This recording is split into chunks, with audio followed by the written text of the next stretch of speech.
Sir मैं कुछ और क्वेश्चंस ले रहा हूँ कमेंट सेक्शन से। यस। 50 ईयर की फीमेल कंसीव करना चाहती है तो क्या हो सकता है? 50 ईयर्स की फीमेल यदि कंसीव करना चाहती हैं तो नॉर्मली उतने दिन में जो पीरियड है वो यूजुअली इरेगुलर या बंद होने लगता है, उसमें अपने एक से तो वो नहीं कर पाएंगी। बट यदि मेडिकली फिट हैं तो अभी नए नियमों के अनुसार वो एग डोनेशन से आईवीएफ करा सकती हैं। आप संपर्क कर सकते हैं, कैसा अभी आगे का रहेगा वो आपको बता दिया जाएगा। सर ट्विंस प्रेगनेंसी थी, फर्स्ट अल्ट्रासाउंड में हार्ट बीट दिखी एक बेबी की, सेकंड की नहीं दिखी, तो क्या कोई प्रॉब्लम हो सकती है? नॉर्मली जब भी ट्विन प्रेगनेंसी होती है आईवीएफ में, वो डाइजाइगोटिक डायएमनियोटिक होती, मतलब दो ओवरी दो एग से फर्टिलाइज होकर दो एम्ब्रियो बनते हैं।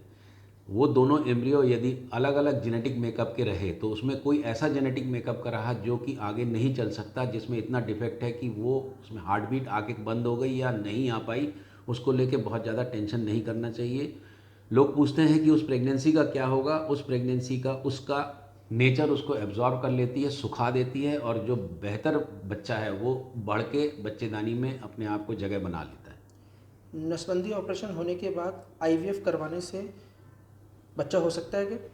नसबंदी ऑपरेशन के बाद आईवीएफ कराने से डेफिनेटली हो सकता है। यदि आपका अंडों की क्वालिटी और संख्या एएमएच अच्छा है तो डेफिनेटली आप यदि पहले प्रेग्नेंट हुए तो आप दूसरों की अपेक्षा जिनको बच्चे नहीं हुए थे, आपका सक्सेस रेट बेहतर होगा।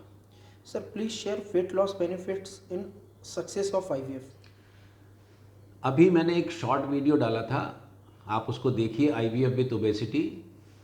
और वेट ज़्यादा होने के कारण कुछ चीज़ें साइंटिफिकली प्रूवन है कि यदि आपका बॉडी मास इंडेक्स 33-34 के आसपास, 35 के आसपास, मतलब आपका वेट आपके वजन के हिसाब से, जो हाइट के हिसाब से बहुत ज़्यादा यदि हो जाए, तो वो जो ओबेसिटी होती है उसके कारण ओवेरियन स्टिमुलेशन में प्रॉब्लम आती है। जो अंडे निकलते हैं उसमें टॉक्सिन्स लग जाते हैं, उसमें खूब सारे ऐसे केमिकल रिलीज़ होते हैं जिसके कारण उसकी क्वालिटी अच्छी नहीं रहती, एम्ब्रियो अच्छे नहीं बनते हैं, इम्प्लांटेशन एंडोमेट्रियम का जो लाइनिंग है उसमें प्रॉब्लम होने लगती है।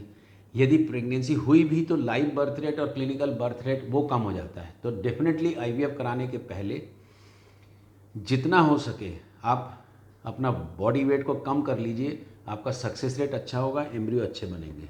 सर पीसीओडी है, अनमेरिड है, तो शादी के पहले क्या ट्रीटमेंट लेना चाहिए? यदि आप ओवरवेट हैं, this is very important question for unmarried girls. यदि आप ओवरवेट हैं तो आप अपना वेट को कम करिए। वेट कम करना आसान नहीं होता, आपको किसी स्पेशलिस्ट डाइटिशियन से या फिर कोई अच्छे इंस्ट्रक्टर से इंस्ट्रक्शन लेके आपका बॉडी वेट घटाना चाहिए। कार्डियो एक्सरसाइज करना बहुत ज़रूरी है। यदि आपका वेट नहीं भी घटता है तो उसको कंटिन्यू रखिए, आपका इंसुलिन रेजिस्टेंस घटेगा। आपका यदि पीरियड रेगुलर नहीं भी होता है तो डोंट वरी, बट मैरिज के बाद में आपको ये प्रॉब्लम रह सकती है। यदि रहती भी है तो आपको प्रेगनेंसी हो सकती है, बट जितना हो सके आपका पीरियड को रेगुलर करने की कोशिश करना चाहिए। यदि रेगुलर नहीं होता है तो डॉक्टर से मिलके पीरियड को लाने की मेडिसिन लगातार लेना चाहिए। सर 5 ईयर की बेटी है, फिर मुझे पता चला कि कैंसर है, अब कीमोथेरेपी के पहले क्या करवाना चाहिए जिससे सेकंड प्रेगनेंसी कर सकें?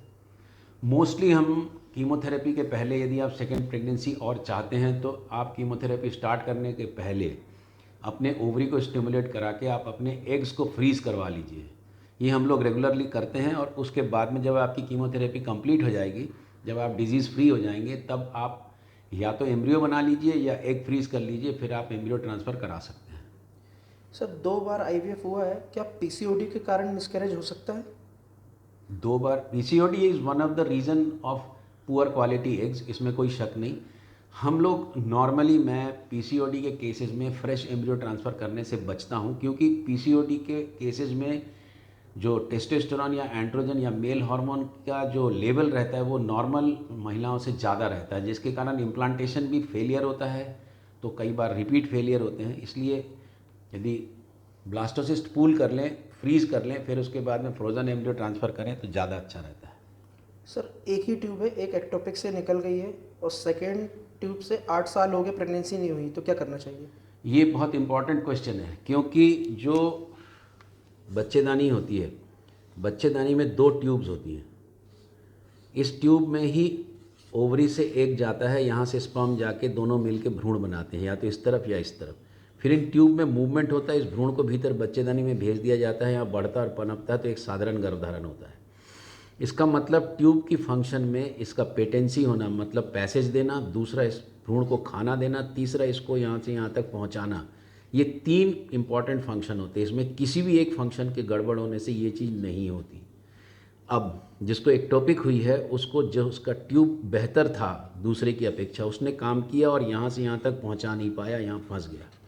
इसका मतलब जो दूसरी ट्यूब है वो इस ट्यूब से ज़्यादा अच्छी नहीं है, रादर ख़राब है, तभी वो आज तक काम नहीं कर पाई।